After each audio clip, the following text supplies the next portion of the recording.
सभी को नमस्कार। आज की इस कक्षा में हम हरिवंश राय बच्चन जी द्वारा लिखित एक गीत कविता को पढ़ेंगे। यह कविता निशा निमंत्रण काव्य संग्रह से ली गई है, जिसमें उन्होंने बताया है कि द्वंद्वात्मक सांसारिक संबंधों के रहते हुए भी व्यक्ति जीवन में सामंजस्य स्थापित कर सकता है। एक गीत में कवि हरिवंश राय बच्चन ने अपने जीवन के अकेलेपन की कुंठा अभिव्यक्त की है। यात्रा पथ पर चलता हुआ पथिक अब मंजिल पास में ही है ऐसा सोच करके तेज गति से चलने लगता है।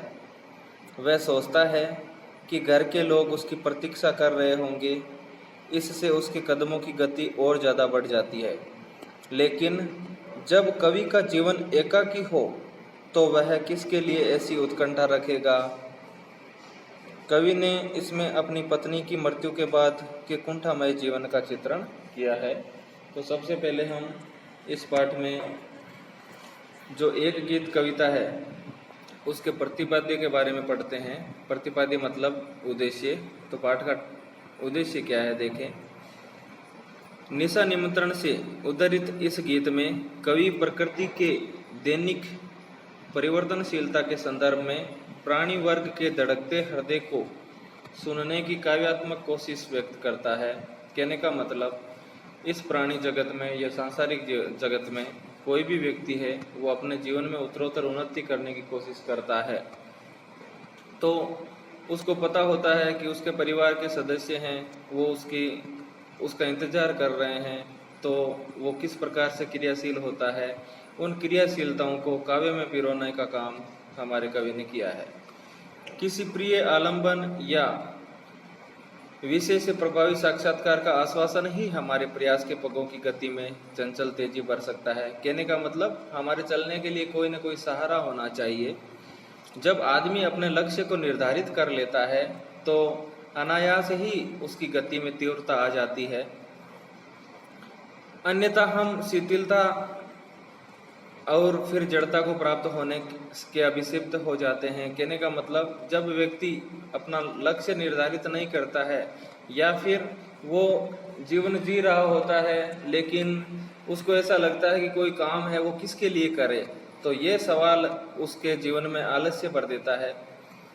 यह गीत इस बड़े सत्य के साथ समय के गुजरते जाने के एहसास में लक्ष्य प्राप्ति के लिए कुछ कर गुजरने का जज्बा भी लिए हुए हैं। देखें, पाठ शुरू करते हैं हम। दिन जल्दी जल्दी ढलता है, हो जाए न पथ में रात कहीं, मंजिल भी तो है दूर नहीं, ये सोच थका दिन का पंथी भी, जल्दी जल्दी चलता है, दिन जल्दी जल्दी ढलता है। यहाँ ये ढलता शब्द हो गया है, इसमें आप ढलता शब्द कर लेना। इधर देखें आगे इसका प्रसंग और संदर्भ आपने जैसे पिछली कविता में आत्म परिचय में किया है तो आपको पता होगा, फिर भी हमने लिखा है। प्रस्तुत काव्यांश हमारी पाठ्य पुस्तक आरोह भाग 2 में संकलित गीत दिन जल्दी जल्दी ढलता है से उद्धृत है और ये उनके निशा निमंत्रण काव्य संग्रह से लिया गया है। ये पंक्ति भी लिख देना। इधर आगे देखें। इस गीत के रचयिता हरिवंश राय बच्चन है। इस गीत में कवि ने एकाकी जीवन की कुंठा तथा प्रेम की व्याकुलता का वर्णन किया है। फिर इसकी व्याख्या है देखें।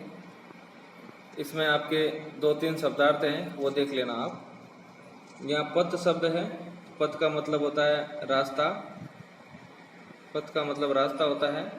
फिर आगे है मंजिल, तो मंजिल का मतलब लक्ष्य होता है, लक्ष्य, मंजिल का मतलब लक्ष्य है।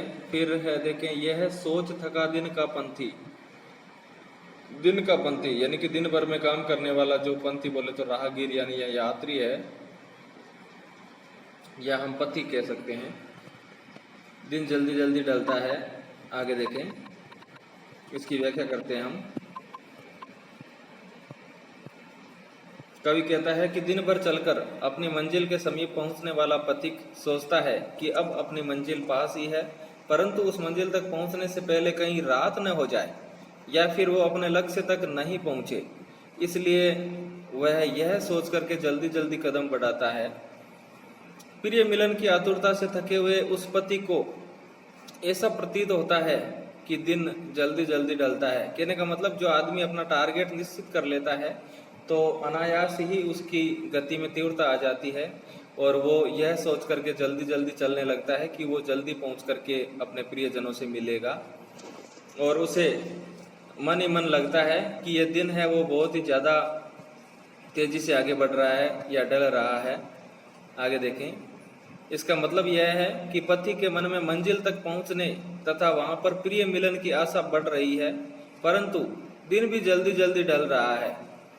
कहने का मतलब कोई भी आदमी है वो जो क्रमशील होता है तो उसके लिए समय तेज गति से चलता है, क्योंकि वो किसी भी कार्य को तेजी से करने के लिए तथा अपने लक्ष्य को प्राप्त करने के लिए तेज बढ़ता है, लेकिन उसके लिए समय है वो बहुत ही कम लगता है, ये काल्पनिक होता है। देखें, आगे देखें। और जो आदमी अकर्मण्य हो जाता है तो उसके लिए तो आप देखते ही हैं, दिन पहाड़ जितना बड़ा हो जाता है, दिन निकलता ही नहीं है। कुछ लोग कहते हैं ना कि दिन बहुत ज्यादा बड़ा होता है, लेकिन काम करने वाले व्यक्ति के लिए दिन बहुत ही छोटा होता है। इससे मंजिल तक पहुंचने से पहले ही रात हो सकती है। आगे देखें। इस विचार से पथिक अपने कदमों में तेजी से बढ़ने लगता है। शरीर थका हुआ होने पर भी उसके मन में उमंग, उल्लास और आशा का संचार हो जाता है, इसलिए वो तेज गति से बढ़ता है। आगे देखें, इसमें विशेष क्या है। यह गीत बच्चन के निशा निमंत्रण काव्य से लिया गया है। फिर आगे देखें क्या है। कवि ने जीवन की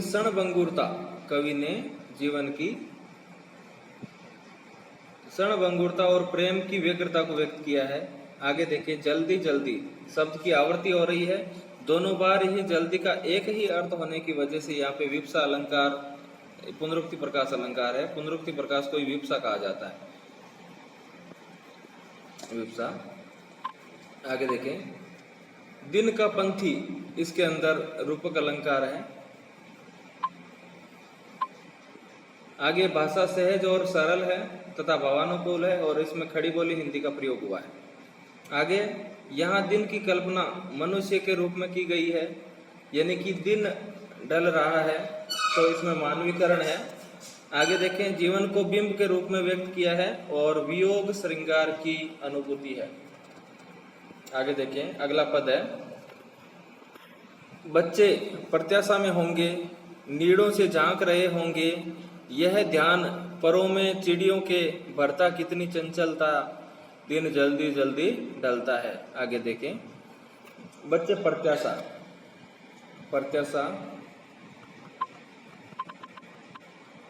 का मतलब होता है आशा। और आगे है नीड़ मतलब घोंसला होता है। नीड़ का मतलब घोंसला है। यह है ध्यान परों में, तो पर मतलब होता है पंख। पर का मतलब है पंख। चंचलता का मतलब है उतावलापन। आगे है दिन जल्दी जल्दी ढलता है, तो इसका मतलब क्या है देखें।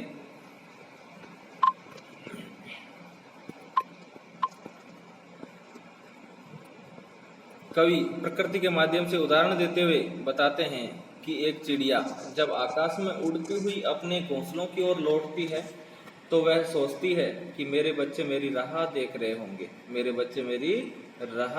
होंगे, वे घोंसले में बैठे हुए मेरे लौट आने की आशा से बाहर की तरफ झांक रहे होंगे। उस चिड़िया को जब अपने बच्चों का ध्यान आता है तो वह अपने पंखों को अधिक गति देने लगती है। कहने का मतलब तेज गति से उड़ने लगती है। उस समय उसके पंखों में कितनी चंचलता रहती है।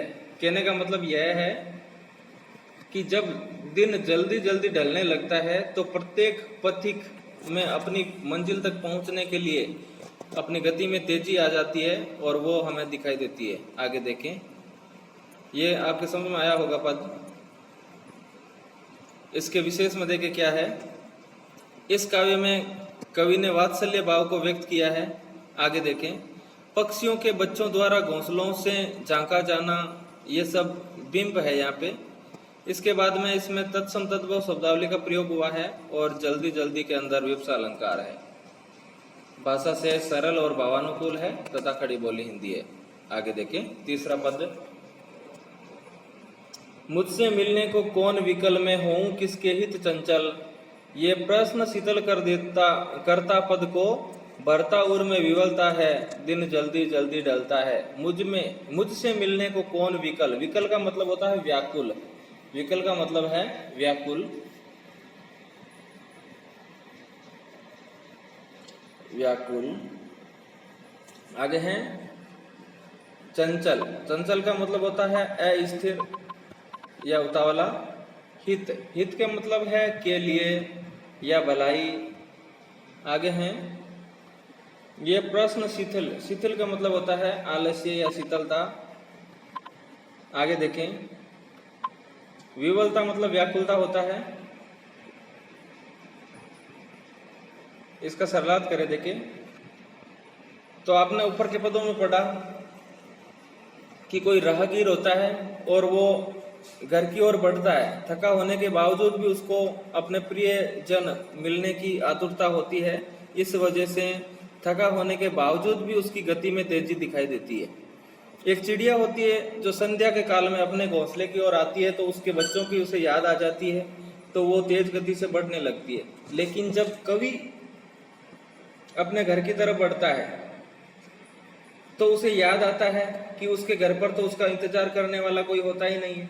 आपको पता है कि इस जो निशा निमंत्रण जो काव्य है इसका प्रकाशन काल 1938 है और 1936 के लगभग उनकी जो पत्नी है, पहली पत्नी श्यामा, उनका निधन हो जाता है। तो उस समय कवि अकेले हो जाते हैं तो वो बहुत ही ज़्यादा व्याकुल हो जाते हैं। तो उनको पता होता है कि घर पे जाते ही घर तो उनको खाने लगेगा, यानी कि घर पे उनका इंतजार करने वाला कोई है नहीं, इसलिए वो व्याकुल हो जाते हैं। मैं हूँ किसके हित चंचल, यहाँ पे कवि कहता है कि भाई मैं घर पे जाऊं तो किसके लिए जाऊं, बोले तो इतना उतावलापन किसके लिए, क्योंकि ये जो रात्रि है वो बढ़ रही है तो रात्रि के साथ में उसकी वियोगावस्था है, वो उसको खाने लग जाएगी। इस वजह से वो उसके पैर है जो शिथिल पड़ जाते हैं, उसकी गति है वो मंथर हो जाती है। आगे देखें ये प्रश्न शिथिल करता पद को, भरता उर में विवलता है। कहने का मतलब जब उसके दिमाग में एक सवाल आ जाता है कि उसका घर में कोई प्रिय इंतजार करने वाला है नहीं, तो यह प्रश्न उसके पैरों को शिथिल कर देता है, उसकी गति धीमी कर देता है और उसके मन में व्याकुलता छा जाती है। कहने का मतलब वो दुखी हो जाता है, दिन जल्दी जल्दी ढलता है। कहने का मतलब ये सूर्य जो जल्दी जल्दी ढल रहा है, इसी के साथ कवि को दुख होने लगता है कि अभी रात हो जाएगी, तो फिर वो अपनी प्रेमिका की याद में या वियोग जो विराहाग्नि है उसके अंदर चलने लग जाएगा। आगे देखें इसका संदर्भ प्रसंग हो गया, इसके बाद में देखें इसकी व्याख्या क्या है। कवि कहता है कि इस संसार में वह अकेला है, इस कारण उससे मिलने के लिए कोई व्याकुल नहीं होता, उसकी उत्कंठा से प्रतीक्षा नहीं करता। कहने का मतलब उसके घर में उसका प्रतीक्षा करने वाला कोई नहीं है, वह भला किसके लिए भागकर घर जाए। कवि के मन में प्रेम तरंग जगने का कोई कारण है ही नहीं। कवि के मन में यह प्रश्न आने पर उसके पैर शिथिल हो जाते हैं, उसकी गति एकदम धीमी हो जाती है, उसके हृदय में यह व्याकुलता भर जाती है कि दिन ढलते ही रात हो जाएगी और रात में एकाकीपन और उसकी प्रिया की वियोग वेदना उसे अशांत कर देगी। इससे उसका हृदय पीड़ा से बेचैन हो उठता है। अब देखें इस पद के अंदर विशेष क्या चीज है। इस पद में एकाकी जीवन बिताने वाले व्यक्ति की मनोदशा का वास्तविक चित्रण हुआ है। आगे इसकी भाषा सहज, सरल और भावानुकूल है तथा खड़ी बोली हिंदी का प्रयोग है। आगे देखें इसमें मुझसे मिलने को कौन, ये जो शब्द है मुझसे मिलने, मैं की आवर्ती और कौन है, इसमें क्या क्या की आवर्ती है, इस वजह से यहाँ देखो अनुप्रास अलंकार है। और मैं हूँ किसके हित चंचल, यहाँ प्रश्न अलंकार। कहने का मतलब इस पद के अंदर जो ऊपर की दो पंक्तियां हैं, मुझसे मिलने को कौन विकल और मैं हूँ किसके हित चंचल, तो यहाँ पे जो दोनों ही पंक्तियां हैं, दोनों ही पंक्तियों में प्रश्न अलंकार है, प्रश्न अलंकार, प्रश्न अलंकार है। देखें आगे।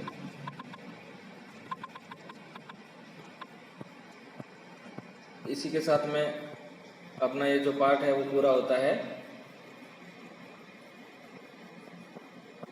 आगे के वीडियो है, इसके अंदर हम इसके जो प्रश्नोत्तर है उनको सरल करने की कोशिश करेंगे।